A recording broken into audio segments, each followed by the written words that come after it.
Ադրբեջանագետ Տաթևիկ Հայրապետյանը Facebook-յան իր էջում գրում է.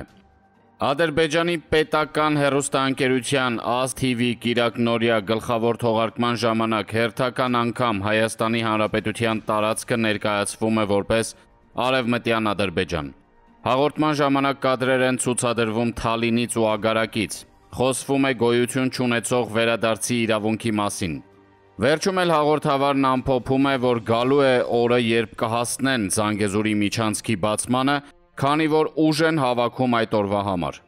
Ես շարունակում եմ պնդել, Ադրբեջանն ունի զավթողական, շատ վտանգավոր նպատակներ, դրանք ել ավելի ագրեսիվ եւ վտանգավոր են դարձել Արցախում տեղի ունեցած դեպքերից եւ դրանց վերաբերյալ Հայաստանի Հանրապետության իշխանությունների որդեգրած քաղաքականությունից հետո։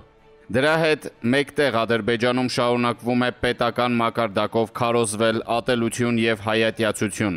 Վերջին վառ օրինակն էլ այն էր, երբ Ալիևն իր ելույթում միայն 11 անգամ հայերի հանդեպ կիրառեց թշնամի տերմինը։ Այս ամենը պետք է ուղղել Ալիևի դեմ, բայց փոխարենը Հայաստանի Հանրապետության իշխանությունները զբաղված են Ալիևի սրբադասման եւ մաքսազերծման աշխատանքներով։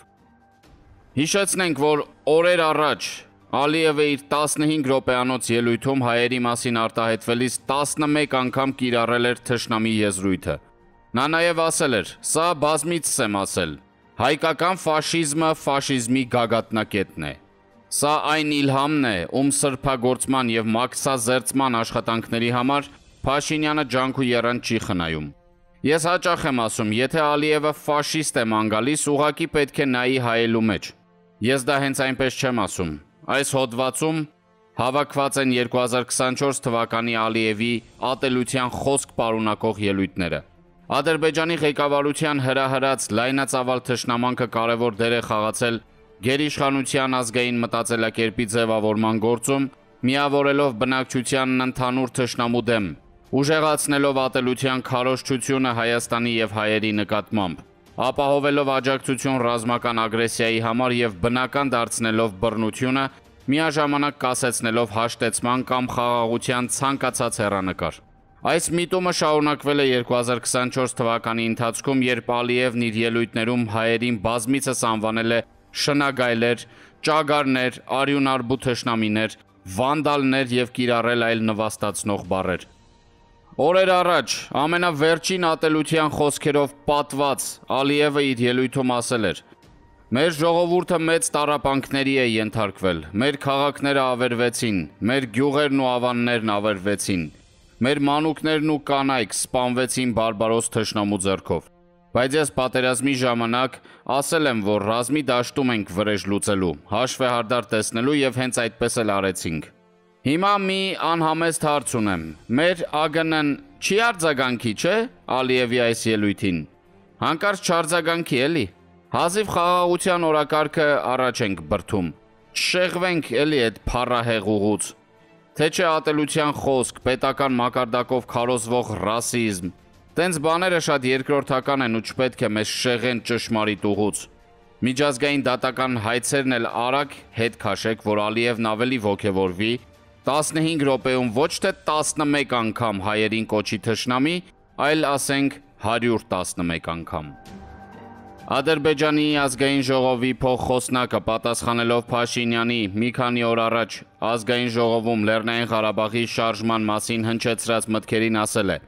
«Անտրամաբանական է զուգահեռներ տանել արևմտյան ադրբեջանցիների եւ Ղարաբաղում ապրած հայերի միջև։ Ադրբեջանցիները հազարավոր տարիներ ապրել են արևմտյան Ադրբեջանում, իրենց պատմական հայրենիքում։ 300,000 ադրբեջանցիներին բռնի տեղահանել են իրենց պապենական տներից, իսկ հայերը կամավոր են գնացել Ղարաբաղից։ Ուստի դրանք համեմատելը ճիշտ չէ։ Որքան ակտիվ է Հայաստանի Հանրապետության իշխանությունը հրաժարվում մեր կենսական ու միջազգայինորեն ամրագրված իրավունքներից, այնքան ակտիվ է Բաքուն փչում իր ծավալապաշտական նկրտումների փուչիկը։ Հիշեցնենք, որ օրեր առաջ ազգային ժողովի հարց ու պատասխանի ժամանակ Նիկոլ Փաշինյանն ասել էր. «Առանց սեթևեթանքի ուզում եմ հստակ եւ աներկ բա ասել, որ ես կարծում եմ, մենք Ղարաբաղյան շարժումը չպետք է շարունակենք։ Սակայն ուզում ենք համոզված լինել, որ Ադրբեջանում էլ չկա քաղաքական որոշում, որ իրենք սկսում են մի ուրիշ շարժում, Օրինակ Արևմտյան Ադրբեջանի շարժում եւ այս պատմությունը ոչ թե խաղաղություն հաստատելու եւ այլ կոնֆլիկտային տրամաբանությունը Ադրբեջանի տարածքից Հայաստանի տարածք արտահանելու մասին։ Փաշինյանը կարող է համոզված լինել, Ադրբեջանում կա քաղաքական որոշում, ջայլամի պես գլուխը ավազի մեջ մտցնելով եւ Լեռնային Ղարաբաղի հարցը ոտից գլուխ խեղաթյուրելով նա այդ քաղաքական որոշումը չի կասեցնելու, ճիշտ հակառակը, ավելի ագրեսիվ եւ վտանգավոր է դարձնելու։ Քանի որ Հայաստանի Հանրապետության արտգործնախարարությունն այդպես էլ հանուն խաղաղության չարձագանքեց Ալիևի ատելությամբ լի ջիգյար ելույթին, ես եւս մի լավ առաջարկել ունեմ։ Փաշինյանը պետք է անձամբ Ալիևին առաջադրի որպես խաղաղության Նոբելյան մրցանակի դափնեկիր, դրանով իսկ եւ խաղաղության խաչմերուկը կբացի եւ դարաշրջանը, անգամ խաղաղության տարոսիկներ կարող ենք արտադրել եւ արտահանել։ Առաջարկում եմ նաեւ դուք առաջարկեք կրեատիվ տարբերակներ խաղաղության կառուցապատման աշխատանքներին նպաստելու համար։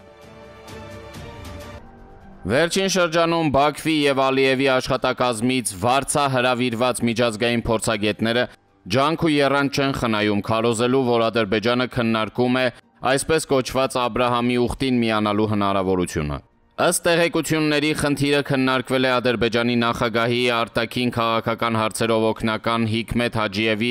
Երուսաղեմ այցի ընթացքում, երբ նրան ընդունել է Իսրայելի վարչապետ Բենյամին Նեթանյահուն։ Ընծմին Աբրահամի ուխտին Ադրբեջանի ներգրավվածությունը դիտարկվում է նաև ԱՄՆ-ի հետ հարաբերությունների վերբեռնման հնարավորություն։ Բաքվի այդ նախաձեռնությունը երևում է արաբական աշխարհում լրջագույն անհանգստության տեղիք է տվել։ Ես հավատում եմ, որ Մերձավոր Արևելքում խաղաղության հաստատման համար Ադրբեջանն ամեն ինչ կանի։ Բաքվի իշխանական լրատվամիջոցին ասել է Եգիպտոսի նախկին երկարամյա արտգործնախարար Ամր Մուսան։ Նա նաև վստահ է, որ Ադրբեջանը կլինի այն երկրների առաջնաշարքում, որ պաղեստինցիներին կաջակցի ձեռք բերել անկախություն, այլ ոչ թե Իսրայելի հետ հարաբերություններ կզարգացնի ի վնաս պաղեստինցիների։ Եգիպտոսի նախկին արտգործնախարարի գնահատմամբ արաբական աշխարհն Իսրայելի հետ ցանկացած երկրի հարաբերությունները տաբու չի գնահատում։ Ընդհակառակը Եգիպտոսը կողմ է արաբա-իսրայելական կարգավորմանը, բայց այն կոնտեքստում, որ դա ծառայի խաղաղության հաստատմանը, պաղեստինցիների եւ իսրայելցիների հարաբերությունների այնպիսի կարգավորմանը, որ կաջակցի պաղեստինցիների ինքնորոշման եւ անկախ պետության ստեղծման ձգտումներին։ Եգիպտացի նախկին բարձրաստիճան դիվանագետը փաստացի ներկայացրել է իսրայելա-ադրբեջանական հարաբերություններից արաբական աշխարհի սպասելիքները, որ ըստ էության կայանում է նրանում, որ Բաքուն Երուսաղեմի հետ ցանկացած համագործակցությունը չպետք է կառուցի Պաղեստինի անկախության նպատակը պաղեստինցիների ձգտումները շրջանցելու գնով։ Փաստացի Ամր Մուսան բացահայտում է, որ արաբական աշխարհը քաջատեղյակ է իսրայելա-ադրբեջանական հարաբերությունների բնույթին եւ հասկացնում, որ այսուհետև այդպես չպետք է լինի։